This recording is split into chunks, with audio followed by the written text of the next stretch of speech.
Before we get to the next episode of 5 on the Floor on the 5 Reasons Sports Network, I want to tell you about one of our newest sponsors here, and it's Magic City Casino. Alf and I are very excited for the High. That's not H-I-G-H, that's J-A-I for Highlight at Magic City coming up this summer. The High is putting a brand new spin on a classic Miami experience featuring unbeatable drink specials, a live DJ, indoor lawn game area, live highlight, and so much more. The High is going to be Miami's newest hotspot on Friday and Saturday nights. Mark your calendars to live the high life that's starting on July 19th, and look for podcasts, this one and others in the network, at the High.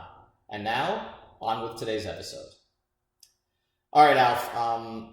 Free agency is starting this week. We've gotten through the draft. Tyler Hero has been added. Is it Hero or Hero? I keep screwing. I think it's Hero. I think it's Hero. But I think the headline writers, are there still headline writers? I don't know. The newspaper still exists? Sorry, I worked for it for 22 years.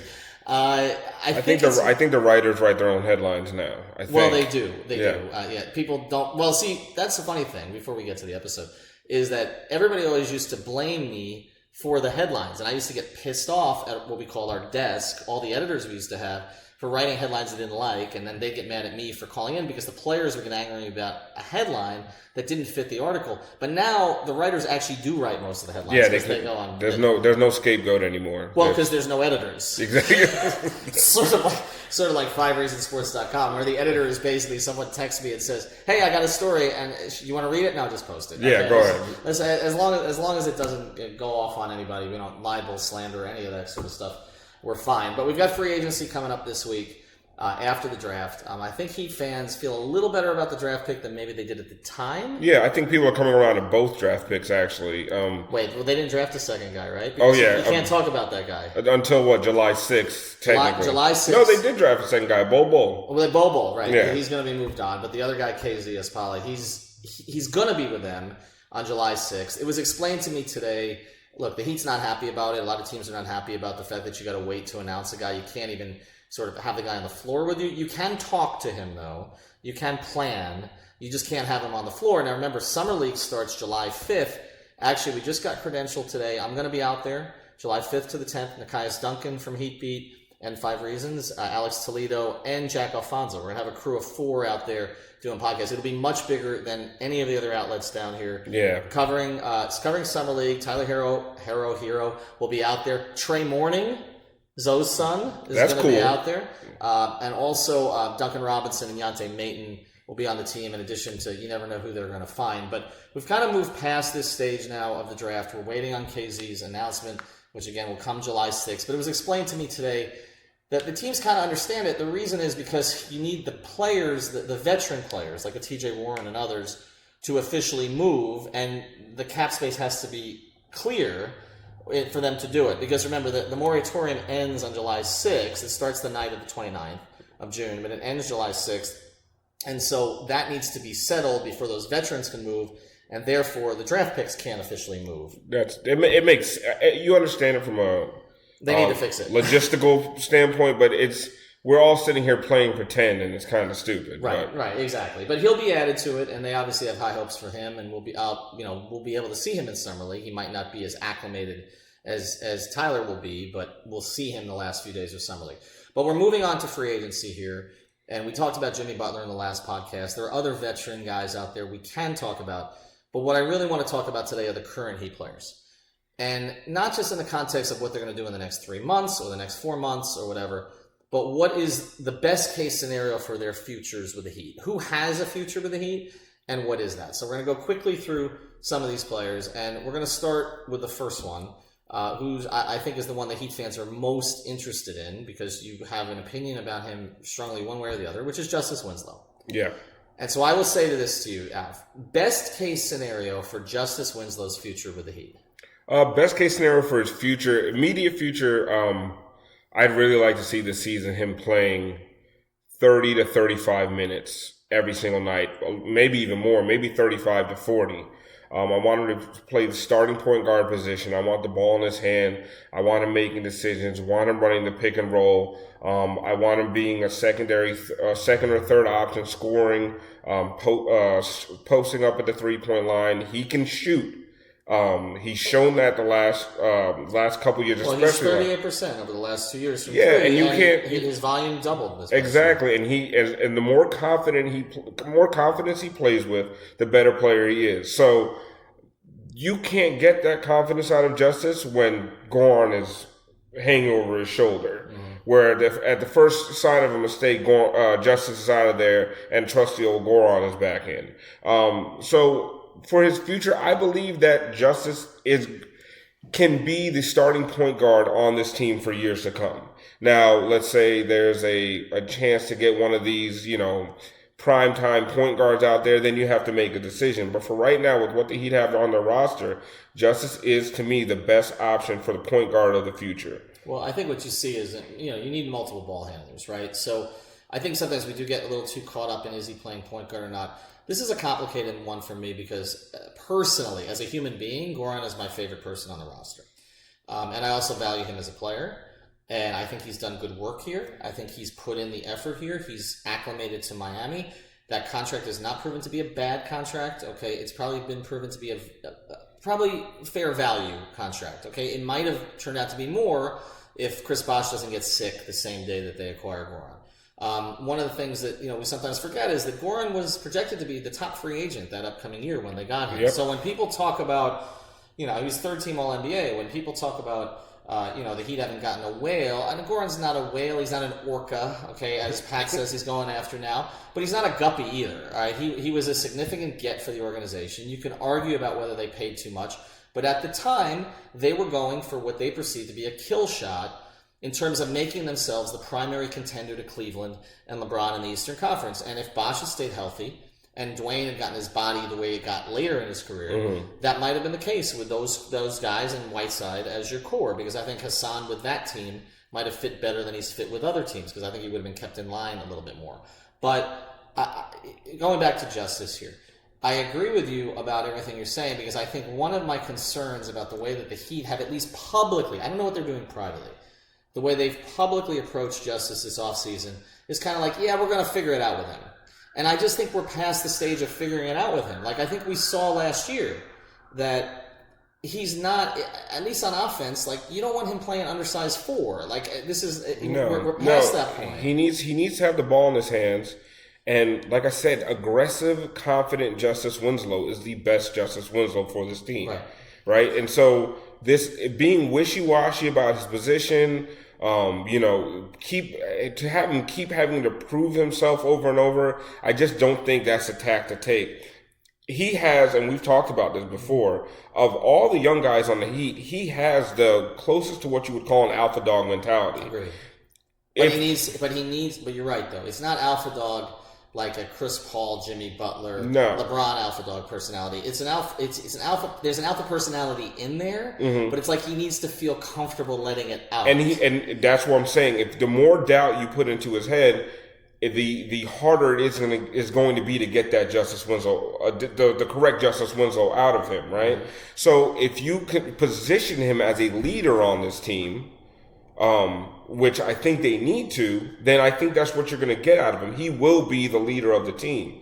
But the more that his position and his standing within the team is questioned, or it's up in the air and they're wishy-washy about it, I think it's just a detriment to him and his overall game. All right, so let's my best case scenario for him is that we're talking about him next year as a most improved candidate. That you're looking at this over this next year, where he's giving you, 15, 5, and 6, or 15, 5, and 5, shooting, in the mid to high 40s, shooting again 36 to 38% from 3, and playing the kind of defense that he can play.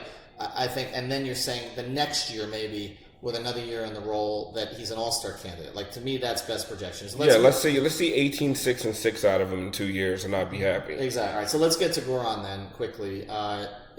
Best case scenario for Goran, I think there are really two best case scenarios. One is, if you're going to trade him, I hope he goes somewhere where he can play on a contender. I think he deserves that. I think we saw that his sort of breakout with Phoenix came against San Antonio in the fourth quarter. I want him to have those kind of moments. He had some of those kind of moments in the playoffs for the Heat, where I think he showed his toughness, even times he wasn't playing well. So that's one scenario that to me would make me happy for Goran. The other one, though, is can you transition Goran into a player who can do basically what Dwayne was doing for you last year? 1,000%. To me, in this conversation, I'm taking all trades off the table. I'm talking about if these guys are here for Goran will be one more year, and then unless he re-signs after 2020, and at a much more team-friendly, lower cost deal. But I'm looking at it as Goran in 2019-2020 season.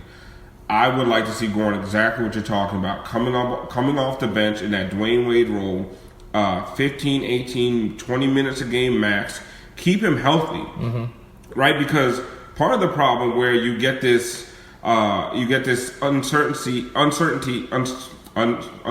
this inconsistency with Goran and Justice is the amount of injuries the two have had over the past couple of years, where you've never really seen them for a consistent period of time playing together. I would like to see Goran, like you said, in that bench role, 15, 18, 20 minutes a game, keep him healthy, just maximize him where, you're not worried about his legs in the middle of the fourth quarter. Because it was an issue. Those games where he was playing over 30 minutes a game, you were worried about his legs in the fourth quarter. He almost looked like he didn't have anything left, and that's when Dwayne would take over. There's no Dwayne this year. Right. So if you gas Goran for the first three quarters and you need a scorer to finish a game, Goran is probably still your best scorer on the roster. If him and Dion maybe 1A and 1B, especially in tight one-on-one isolation situations, right? So keep him healthy, keep him energized, and put him on the bench. And I know probably for a guy like Goran, a seasoned vet, it's probably not the greatest move in the world. But come on, we have to be able to convince these guys. Well, we just saw they're not exactly the we just saw future Dwayne. We just saw Dwayne do it, right? Yeah, if Dwayne can do it for the Miami Heat, anybody can. This guy here before we go to a break, Josh Richardson, and to me, the best case scenario for Josh Richardson is allowing him to find his role. And he was force-fed a role last year that didn't seem to fit him from a personality standpoint. And I know why they did it. First thing, they were trying to see if he had it. Second, they didn't really have a lot of other options because Dion was gone. And again, they didn't know what Dwayne was going to provide, and Dwayne was not the future in that regard. And they were also shopping Josh. I mean, maybe not actively shopping Josh, but open to the possibility of potentially trading Josh in the right circumstance. And so there was a little bit of a showcase there. This year, what I really want to happen is I want Josh to settle in one role, all right, and to get back to being a two-way, dynamic, complementary player. He's not a lead guy. It's not his personality. It's not his game. We talk a lot about the personality, but to be a lead guy, you've got to be able to get yours off the dribble consistently when things break down, and we just know that that's not a great fit, for Josh in that scenario. So to me, it's can you get him back to his role? Now, as far as statistical, if Josh was giving you 13 points, okay, he's never going to be a big rebound guy or a big assist guy. But giving you 13 points, getting back up in the high 30s from three, and playing that kind of dynamic wing defense that he can play, where he can switch, he can guard multiple positions, that's fine. I don't need to see 20-point per game Josh Richardson. I don't. That. It's never going to be an efficient thing for him. But I think as a complementary piece, as a 3-and-D player, those players are hard to find. They're paid well. Why can't he be one of those guys for the Heat? And I actually think he could be more than just 3-and-D because he can score in the lane. He can finish around the. He's a better finisher than Justice is. Right. Better than Justice was. Justice got better as Justice got better, but he's still a better finisher than Justice. Problem is he can't get to the rim as consistently as Justice can. So what I would like to see from Josh going forward is I think he could be more than 13 points a game. I think he's a 16 to 18 point a game guy, 4-and-4. That's fine. 16, 4-and-4 from Josh, and I'll be super happy. But like you're saying, he's not. He doesn't have that alpha personality. He is a secondary, third, fourth option. I would like to see him play off the ball as much as possible. His best times on the court is when he does not have a ton of responsibility offensively. He's a smart kid. We know he might be one of the smartest players on the team. Wow. I'm talking about just, an everyday IQ sense, but on the floor, he doesn't make the best decisions with the ball all the time. And asking him to do that on a consistent basis is just not smart. Well, I think he rushes. I think he rushes, and I think Justice used to rush. And the biggest difference I saw with Justice this past year was the Dwayne influence on him, where everything is done at his pace, and that did not used to be the case with Justice. And watching, it's different when you see Justice live. When I caught some games live at the end of the year, and you just watch Justice and sort of the way he's viewing the floor and that he's moving at his own speed.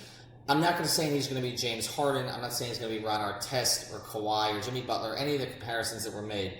But the thing that Harden does better than anybody, and I hate watching him play, but everything is at James Harden's pace. He brings you down to his pace. And other players don't know what to do with that defensively. And I felt like Justice was starting to set up guys. The biggest thing that Dwayne did to stay relevant his last 3-4 years was he set guys up. And Justice started to do some of that. And so I just don't know that Josh has that in him. I would say Josh is way more reactionary. Yes. And when it comes to the two players. So Josh is the kind of off-ball guy when he just sees an opening, can cut, get to the rim, finish. You don't want that guy with the ball in his hand setting up the offense, right? Because he's waiting for something to happen instead of dictating the pace like you're saying that Justice does. Right. Justice dictates everything, and that's why I want to see him I want to be more aggressive this year. I want him to say every time down the floor, I'm the one dictating the pace here. I don't have to share with JJ. I don't have to share with Dion. I don't have to share with Gon. I don't have to share with Dwayne. This is my team. The ball's in my hands. This is my offense. All right, so let's get to one more here before the break, and that's Bam Adebayo. We've talked about him a lot on previous pods, so I don't want to spend too much time here, but to me the biggest thing with Bam Adebayo and his future is he needs the minutes. We could talk, because to me you extrapolate his numbers and the way they play with him in terms of their plus minus and per 100 possessions, and it's just, if you just extrapolate the numbers, like he doesn't even have to improve. No. He will because of the type of kid he is and because of the type of program they have. But if you just got him to 28 to 33 consistently in terms of minutes, it's going to project to people like, oh, he blew up. And you're like, no, he didn't blow up. He just got more time on the floor.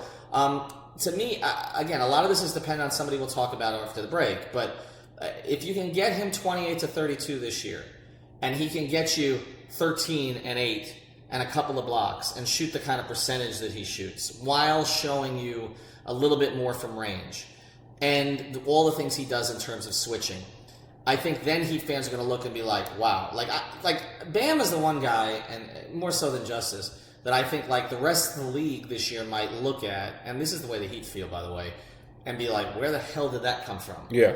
And because you're looking at guys like, John Collins in Atlanta, I think if you just switch situations for John Collins and Bam, they're putting up the numbers that the others are in those situations. And it's not exactly looter and a riot. It's just more opportunity, right? And that's why I harp on it so much that these guys need the playing time. You said, 28 to 32? I want to see Bam at 35 minutes. I don't think he's getting there this year. But I just think with their glutted center, unless they can remove it, there's no way for him to get past 30. And maybe I'm coming at it from a different direction. I'm so tired of the glut at different positions. I'm tired of making these excuses of these guys. Certain guys have to play. I don't care what your contract is. I agree. I said my line all year was play the kids, not the contracts. But it's, again, how do you navigate that with what they currently have, and we'll talk about that after. I mean, to me, you navigated just fine. You have what is the future, and you have what is the past. Mm-hmm. These guys, the veterans on this team, are in the last 1 or 2 years of their contract. Mm-hmm. I know they want to showcase, but you know what? Showcasing your 18 to 20 minutes a game. The Heat need to be forward thinking, and they need to be focusing on where their franchise is going to be 2, 3, 4, 5 years from now. And I think they are. I think they are. I think they get it. They've been in an accumulation phase. They've been in this phase at other times over the course of, if you look at, they had an accumulation phase kind of up through Dwayne's drafting, right, with Karan 2000, like 2001, 2003. They had another accumulation phase, okay. I think they've had a few of them, okay, where they do this build, okay, and then they have a piece that they can move, or a piece that they're going to keep, or a piece that they build around. They don't really know which is going to be which until you see. There's a Riley phrase, you don't know you have a team until you have a team. Yeah. Like it's he's a lot of expressions like that. But I just think that when you look at Bam, to me, if you don't come out of this season giving him the 30 minutes, let's just make that the bar, okay? If he doesn't come out, then this season, at least in terms of his development, is a failure. Like, he has to get those minutes. But they know that. Like, we're not telling them anything they don't know. It's just, how do you get to that? And it's not just Bam on the floor having minutes. It's Bam with a higher usage rate, right? It's Bam makes very good decisions with the ball in his hand, right? One of the things that we knock Hassan Whiteside for, whether justly or unjustly, is that he doesn't know how to pass out of a double team. He does not pass out of the post. I don't think it's that he doesn't know. Or he doesn't want to. I think it's just not a priority for him. Well, whether it is or whether it isn't, that's one of the biggest knocks on Hassan. Bam can pass out of the high post or low post. And he wants to, and he's good at it. Right. That's why him and Kelly play together, because they have a nice little two-man low post game. Right. We never saw that with Hassan. And if you have Bam on the floor, it's not to be any secondary piece next to another big. I think he's the one that can actually dictate some of the offense. Well, you can run offense for bigs these days. I mean, and a lot of teams do that. But it's funny, though, one thing, and we're going to go to break here, but one thing, you look at, we talk a lot about the comparison to Clint Capella. And as we're speaking here, the Rockets are trying to dump Clint Capella. They're trying to clear the cap space with Capella and Gordon. So I don't think the Heat view Bam that way. I actually think Bam's upside is higher than Capella's. I think there's more he can potentially do. Bam is going to be a better offensive player than Clint Capella. I agree with that. All right. We'll be right back to talk about Derek Jones Jr. and Kelly Olynyk and a couple of the other veterans. But first, I want to welcome back one of our great partners here. It's Doral Toyota, which, like us, is pure South Florida. Doral Toyota, you can find all of your favorite Toyota models, whether you're looking for a new, used, or certified pre-owned vehicle. Doral Toyota is located at 9775 Northwest 12th Street. That's 9775 Northwest 12th Street, just a few blocks from International and Dolphin Malls. Experience the Doral difference, which means 4 years of complimentary maintenance and roadside assistance on all new vehicles. In-house financing available for credit-related issues. Also, if you mention the 5 Reasons Sports Network or the 5 on the Floor podcast, when you call 305-680-1129 or come in, you'll work directly with a dedicated manager, not a salesperson. Unlike other dealers, Doral Toyota prides itself in an honest and transparent buying process. That's Doral Toyota, DoralToyota.com, or stop in at 9775 Northwest 12th Street. Vamos. Let's go. All right, let's go on to 2 more players here, and then we're going to quickly go through some of the other bets. Best case scenario for Derek Jones Jr. Derek Jones Jr., 6th man of the year, best case scenario. It's not going to happen. But I know there's a lot of Heat fans that want to see Derek Jones Jr. start. I don't think so. I think you start Kelly Olynyk and Bam together. With Derek Jones Jr., he can be, but now maybe not 6th man of the year, but 6th man of the year for the Heat. I think he should be the first guy off the bench. I think he can continue to make strides defensively. One-on-one defense, he's not the best. I think he can get there because he has a lateral quickness and the length. Team defense, I think he's already there and can improve even more. Offensively, I need to see the handles get a little bit better, and I'd like to see him be more consistent from 3. He consistently says this. He was they had an event the other day, and Alex Toledo from Heat Beat It from 5 Reasons was there, and he caught a quote with him saying that if they disrespect him from 3, they're going to learn quickly that he's a knockdown three-point shooter. He said that on the pod with us. And he said that to us last. He said that to us too, but afterwards his three-point percentage went down a little bit. He doesn't have to be knocked down. That 5 Reasons curse is something else. Well, we do it to everybody. but if he was in the 33 to 35% range with a little bit of volume, I think you're fine with that. I think the bigger thing is, and Arnakaias Duncan harps on this a lot, is the handle. Because until he develops like something of it, I mean, people get on Josh for his handle, but Josh is worlds better than Derek right now. Like that is what they have to work on with him. I know there's been some comparisons. I made the comparison to him on the pod, a little bit of Sean Marion. I don't think he's got that kind of upside. But to me, a guy who's a runner, but can also make a 3. His shot looks better than Sean's ever did. Mm-hmm. Who can sometimes make a 3. But to me, the key for him is what you're saying. It's the defensive end.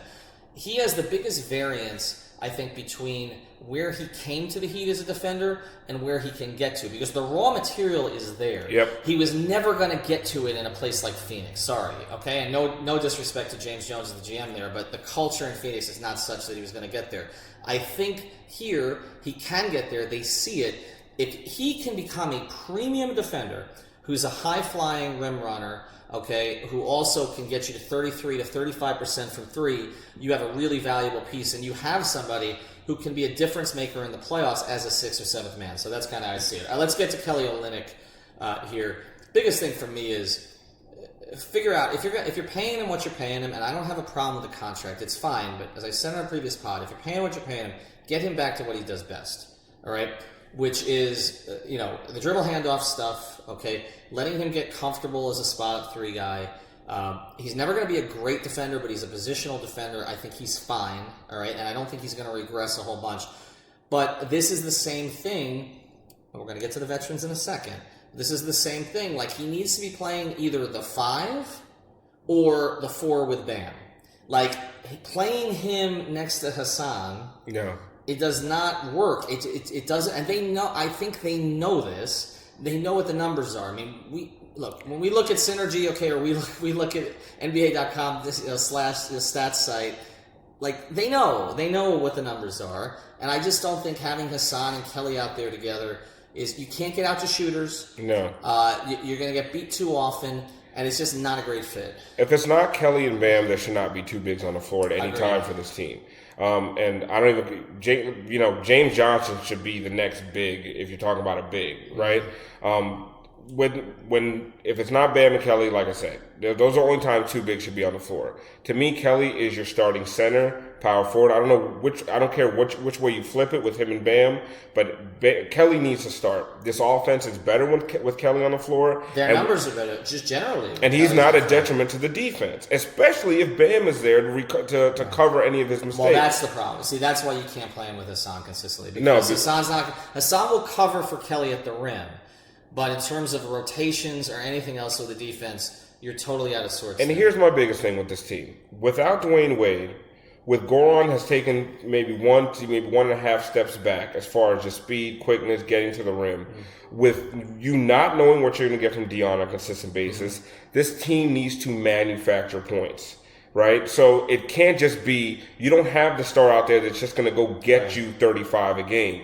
You have to have smart players that are going to make the right decisions at the right time. So the more you play the guys like Justice, Bam, and Kelly Olynyk, the better your offense is going to be.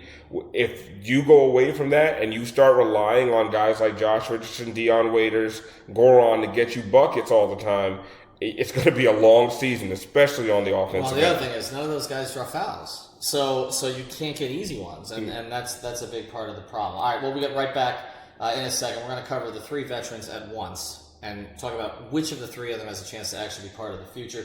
But first, I want to talk about another of our sponsors, that's Seltzer Mayberg, the attorneys at Seltzer Mayberg. You can find them at onecalllegal.com. That's onecalllegal.com, or call 1-855-5000-LAW. That's 1-855-5000-LAW. They handle cases including but not limited to car accidents, slip and falls, and traffic tickets. And they've got a new 15,000 square foot office on I-95 in North Miami. We share that office with them, actually, so you can come say hello, and they'll handle cases from all over the state. Call now with 24/7 service for a free consultation. That's onecalllegal.com, 1-855-5000-LAW. All right, let's do this at once, Alf, as we wrap.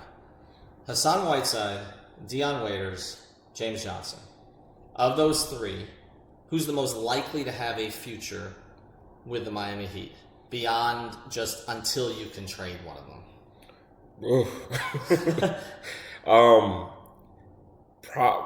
My heart says James Johnson, because James Johnson is such a culture guy.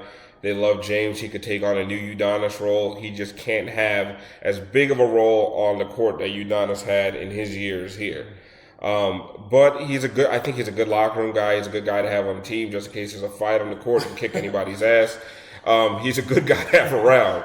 But I just see the inconsistency in his play, and it just gives me pause. My head says Dion Waiters. If Dion Waiters is in shape, If Dion Waiters is aggressive, if Dion Waiters is playing for another contract, which he is at this point, Dion could be their best player off the bench. I'd like to see it be Derrick Jones Jr., but if Dion Waiters can get back to any semblance of what he was during 30 and 11, it's a really good. There's a really good chance that he can be one of their top scorers this year, even from the bench, just because his 3-point shooting last year was not bad at all. No, it was good in the second half of the season. Especially that second half of the season. Too damn many, though. Too damn many. And I don't know why it is he stopped going to the rim completely, unless, again, he was not in the kind of shape. I don't think he was in shape, but if you look at his workout videos right now that he's posting on Instagram, he looks like 30 and 11 Dion again. Right. And listen, I've had my heart broken by Dion Waiters before, so I'm not getting my hopes up. I think when he is right, is the best scorer on this team. When he's not right, he can be the biggest detriment to the offense of anybody on the roster. Right. So, I mean, I'm including and the bench guys. No, I agree. No, he's you either love him or you hate him, and as a player, and it often depends on the possession. The real answer to this is none of them, but it's definitely not Hassan. I mean, they're done with Hassan. And I don't think Hassan played badly last year, and I think he fit in a lot of ways, but they're just done because they've got a player in Bam that they just view as more part of the future, as they should. As far as James Johnson goes, I'm going to say JJ only because if JJ can get back, I don't think JJ has, unlike the other two, I don't think he's done anything to annoy them, right? I don't know for sure, maybe he has, but I don't feel like they're necessarily blaming him in any way for his situation. As much as Pat defends Dion, it rings kind of hollow because you kind of know what was going on behind the scenes. With JJ, I mean, he does talk about the hernia. He talks about kind of, not getting sort of back the way he wanted to get back. But I think if I was to say one of them, at the end of his contract, and you say whatever the cap is at the time, hey, I'll give this guy $3 million to stick around. I think JJ is a guy they would be okay with sticking around. Definitely. But I don't think any of the three of them figure into the future in any significant way. I think if it's JJ, it's okay, he's an 11th man, which is what he always really should have been. And you just pay him that way year to year. And I also think Dion at 2 years, $24 million might be the most attractive. Of those three, he's the most attractive piece. Until Hassan's contract is just okay, we just want to clear space. And at the trade deadline, Hassan might be the most attractive piece. All right, we'll have more podcasts coming up. Obviously, free agency starts this weekend, so if there's any major news, we'll react to it. Also, I'm going to be a guest on WSVN 7 on Sunday at about 11:30 p.m. to discuss some of this. If you have thoughts on the podcast and other directions you want us to go, definitely let us know, and we'll talk to you soon.